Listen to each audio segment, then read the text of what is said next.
नमस्कार, public news R5 से मैं अनंतराम वर्मा। देवरिया में पूर्व जिला पंचायत सदस्य प्रेमचंद यादव के साथ साथ 5 अन्य लोगों की हत्या जिस निर्मम तरीके से, जिस तालिबानी अंदाज में की गई, उससे हर कोई सदमे में है। प्रेमचंद यादव का सत्यप्रकाश दुबे के साथ जमीनी विवाद था और यही जमीनी विवाद आज इतना उग्र हो गया कि प्रेमचंद यादव की हत्या हो गई। प्रेमचंद यादव की हत्या की खबर जैसे ही प्रेमचंद यादव के परिजनों को पहुंची तो अपने पक्ष के दर्जनों लोगों को साथ लेकर सत्यप्रकाश दुबे के घर पर हमला बोल दिए। हमलावर भीड़ इतना उग्र थी, वो कतई नहीं चाहती थी कि सत्यप्रकाश दुबे के परिवार का कोई भी सदस्य जिंदा बचे। इसके बाद भीड़ के सामने जो भी आया सत्यप्रकाश दुबे के परिवार का, उसको गोली मारी गई। धारदार हथियार से गला भी रेत दिया गया। आइए जानते हैं घटना की असल वजह क्या है। वर्ष 2014 में रुद्रपुर कोतवाली क्षेत्र के गांव फतेहपुर के रेहड़ा टोला निवासी साधु दुबे की जमीन का बैनामा, लगभग 9 बीघे की जमीन थी, का बैनामा प्रेमचंद यादव ने करवा लिया था। इसके बाद साधु दुबे के भाई सत्यप्रकाश दुबे ने आपत्ति दाखिल कर दी थी।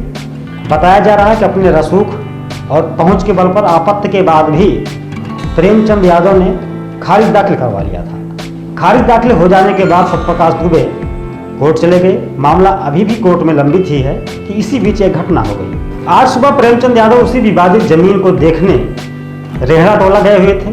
जमीन देखने के बाद, अपनी खेती बाड़ी देखने के बाद, वो जमीन के संबंध में ही बातचीत करने के इरादे से सत्यप्रकाश दुबे के घर पहुंच गए। सत्यप्रकाश दुबे के घर बातचीत करते हुए मामला झगड़े में तब्दील हो गया।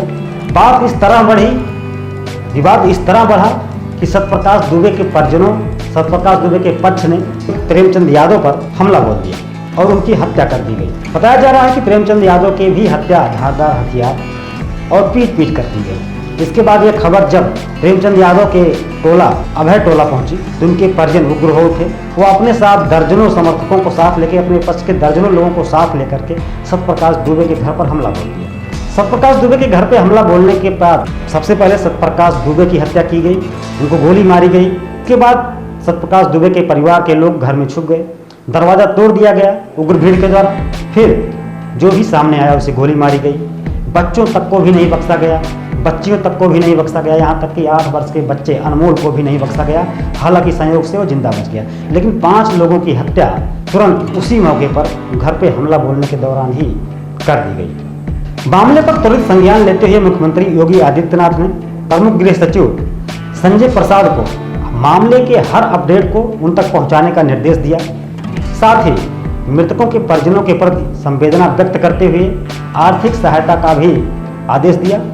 अफसरों को निर्देश देते हुए मुख्यमंत्री योगी आदित्यनाथ ने दोषियों पर सख्त से सख्त कार्रवाई करने का निर्देश भी दिया। मुख्यमंत्री के निर्देश पर special DG law and order Prashant Kumar व प्रमुख गृह सचिव संजय प्रसाद ने घटनास्थल का दौरा किया।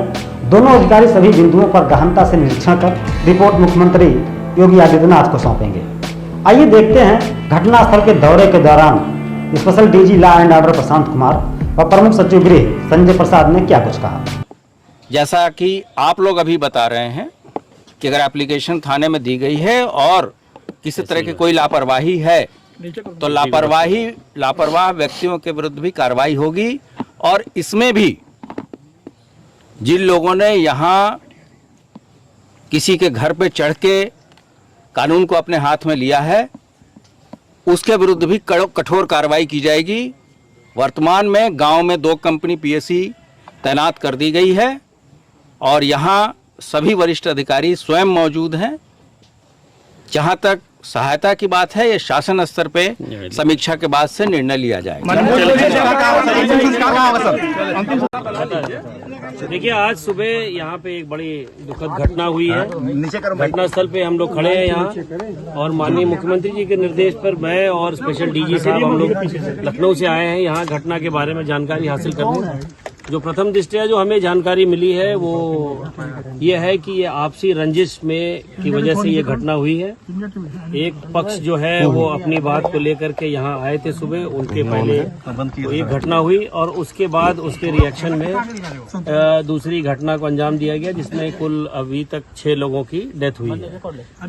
घटना के क्या कारण है, क्या इमीडिएट कारण था जिसकी वजह से सुबह ये ट्रिगर हुआ, उसके बारे में जानकारी हासिल की जा रही है। अभी चूंकि दोनों पक्ष के एक परिवार के तो लगभग सभी लोगों की डेथ हो गई है और दूसरी तरफ दूसरे पक्ष के भी कुछ लोग हैं नहीं यहाँ पे, तो पूरी जानकारी अभी हासिल करने में थोड़ा और समय लगेगा। जहां तक अपराध की बात है उसके बारे में अभी लिखित तहरीर अभी दी जा रही है पुलिस को, और तहरीर मिलने के बाद उस मुकदमा दर्ज किया जाएगा। और अभी 14 लोगों को अभी पूछताछ के लिए अभी हिरासत में लिया गया है और पुलिस अपनी कार्रवाई कर रही है। मुख्यमंत्री योगी आदित्यनाथ के लगातार मॉनिटरिंग और आदेशों का असर हुआ है और ताबड़तोड़ कार्रवाई करते हुए पुलिस ने कई लोगों को हिरासत में ले लिया है। गांव में भारी संख्या में पीएससी बल तैनात कर दिया गया है। विवाद बढ़ाने वालों पर कड़ी नजर रखी जा रही है।